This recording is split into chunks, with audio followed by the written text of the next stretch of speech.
A sea of paramedics and police cruisers blanketed the streets of New York Saturday night following a powerful explosion that some witnesses described as a deafening blast that shook the ground. We walked into Best Buy. I was going to get a plug for my TV, a new TV I just bought.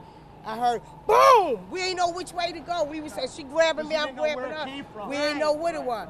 We didn't know where to go, what to do.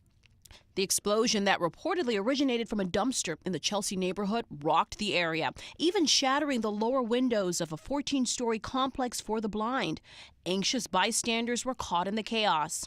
This witness was having dinner at an outdoor restaurant when he was jolted from his seat. I was at 22nd and 7th Avenue sitting outside having dinner, and I felt a loud explosion, and it felt like a lightning bolt struck the building. It shook the ground, and everyone ran out of the restaurants in the street. The whole city was in the street, but it was pretty scary for sure.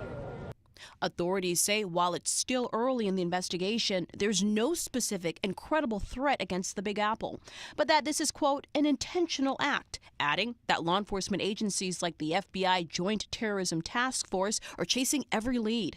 Investigators revealed that tonight, law enforcement teams are also assessing another possible threat not far from this crime scene. But we do want to be very clear.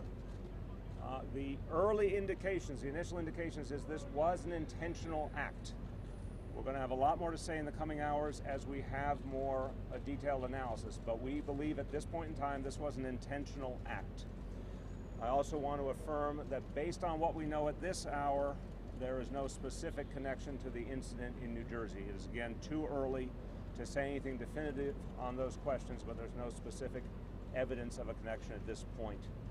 I want to say more broadly, there is no specific and credible threat against New York City at this point in time from any terror organization.